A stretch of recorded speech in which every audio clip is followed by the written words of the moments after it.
What's up, everybody? Welcome to the live stream. And today we're going to start the stream not with my overhead room camera, but with my my print in progress. Oh, this printer! I'm going to be the last person on the internet to be saying good things about the Bambu Labs X1 Carbon, but dang, it's a good printer. I am printing. I normally feel a little bit self-conscious about spending filament printing what are basically just throwaway plastic toys, right? Just it feels kind of wasteful. I think it's kind of silly if I really reflect on it to have a 3D printer at all and then be like, oh, how much plastic is the world using? Like, you're part of the problem, Bardwell. But I thought this is a print-in-place. Let's see if I can show you guys this print. Hang on.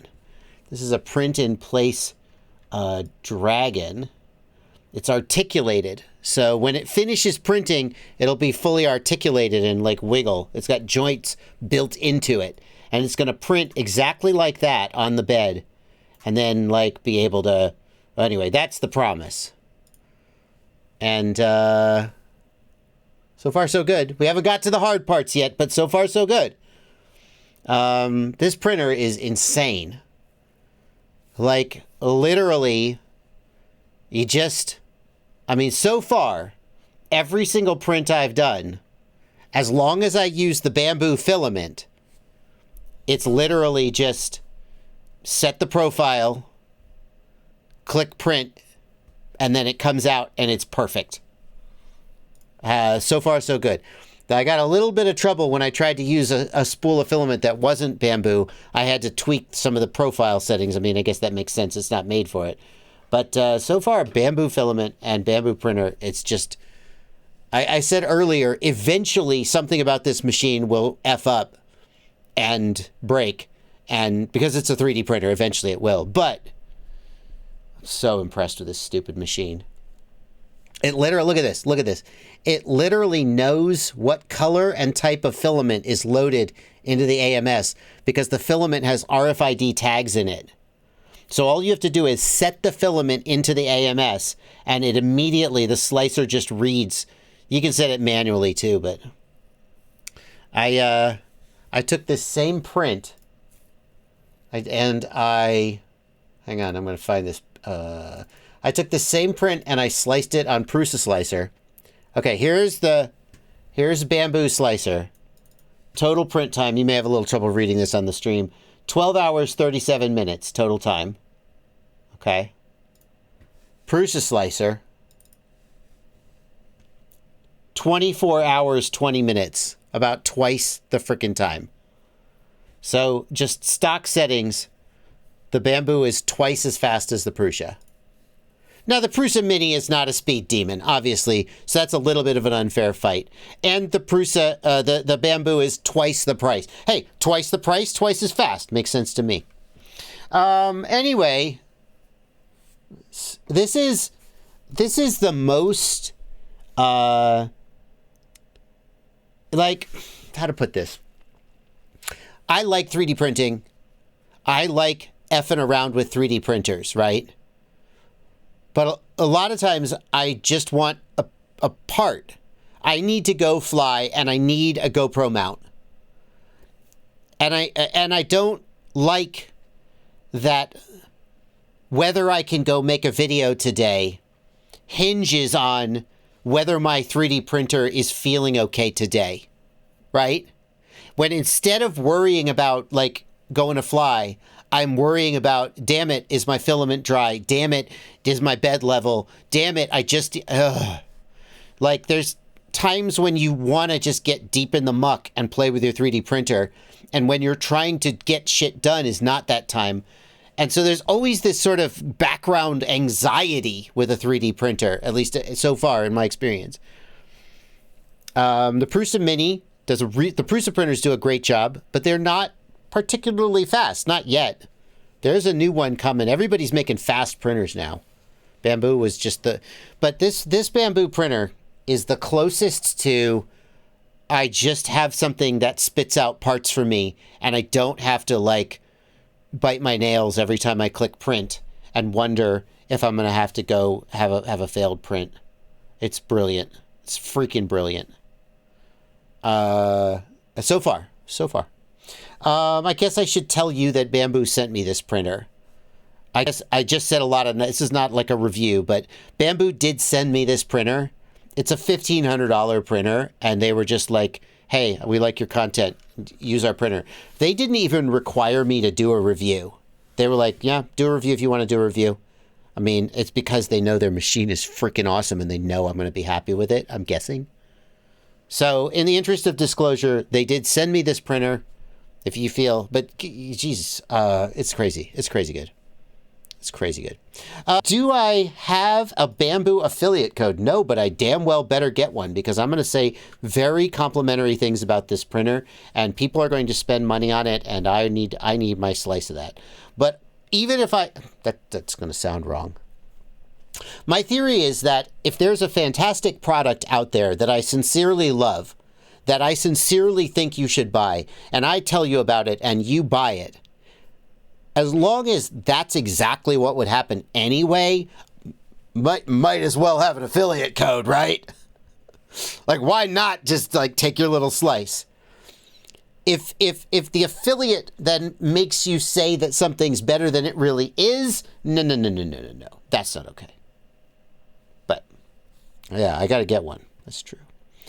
Yeah, Plastic Dragon, who will be laughing then, the plastic manufacturers, actually. And not our generation, not our children, who will be breathing plastic. But hey, it's all good. Let's see. Toggle pen. Prawn ring. I don't know. I think that's what I'm printing, yes. That is real time. Entertaining Obsidian. That was real time. That's how fast that printer is in real time. And that, my friend, is only 100% speed. It has a sport mode and a ludicrous mode. Sport mode is 125% speed. Ludicrous mode is 166% speed. And depending on the complexity of the print and the quality you desire, if you set it on ludicrous mode, whoosh, the print time goes down by, well, 1/3.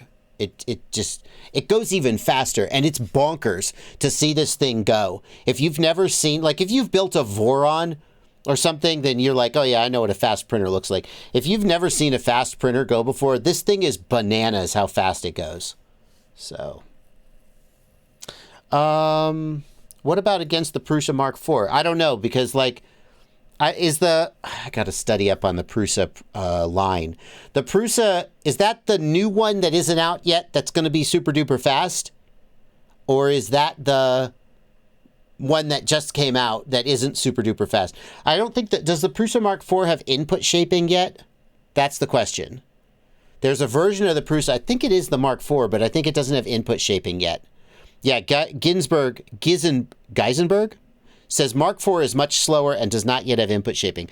I've seen a video of the Mark IV with experimental firmware with input shaping on it going bananas fast. My opinion is that a bed slinger is fundamentally going to struggle to be as fast as a Core XY printer, because the bed slinger has to move the entire print and the Core XY doesn't. So I don't think the Mark IV is ever going to be as fast as the Bambu, although, Prusa is very, very good at making things. There are other advantages to a Prusa printer, like all the parts being open source. That's kind of a big deal to some people. But just for pure print speed, the Bambu is crazy. Okay. One more question about 3D printing, and then we move on. What software do you use to design 3D printed drone parts? Is Tinkercad good enough?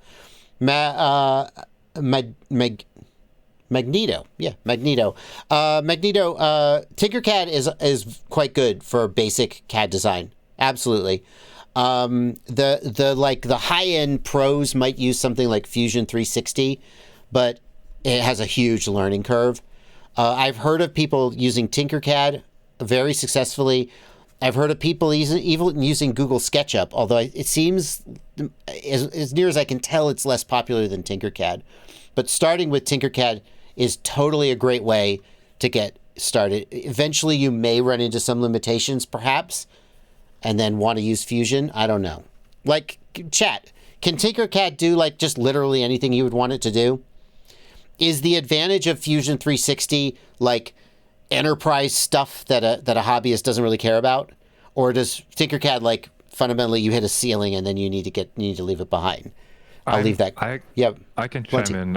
I may not have found the way to do it properly, but the things I had problems with were like I needed to make a round part with a hole in it and deviations. So like, in Fusion you would draw the part and then drag it around and like extrude it into the circle. And that wasn't something I could do in Tinkercad that I could, as far as I could tell. So you could do cutouts, like I would make a shape, put it in something and do a cutout basically from the shape. But I wasn't able to figure out a way to actually do that sort of extrude function and get more detailed parts of it. So yeah. I'm seeing a comment here from Kevin Sumner who says, I found Tinkercad frustrating after just basic, simple modifications. Chamfering is difficult on Tinkercad. Aaron FPV says, I find Tinkercad very limiting. Many people are also saying Tinkercad is fine, but it seems like a not insubstantial number of people feel that you hit a ceiling with Tinkercad where you'll want to do stuff it can't do, and then you'll want to maybe move up to something like Fusion 360. But Fusion 360, do they still have the free Fusion 360 license? I think it runs out after a while. Mine ran out, and then they wanted me to pay. And I was like, I don't know about that. It's not cheap. But Tinkercad is a great place to start, for sure. And the feeling of designing something and then printing it is so cool. Like, you're like, oh my God, the world is my oyster. I could do anything. And that's why where's the 3D printing stream? That's why printers like the Bambu are so exciting, because if you can print twice as fast, instead of starting your print and then 4 hours later you come back after lunch and you're like, oh shit, I didn't make it right, I got to change it. You could start your print and then 2 hours later after, mid-morning coffee, when you can print twice as fast, you can iterate twice as fast, and that's a big deal. Okay. Welsh FPV, I will be recording a video about the Bambu. You're damn right.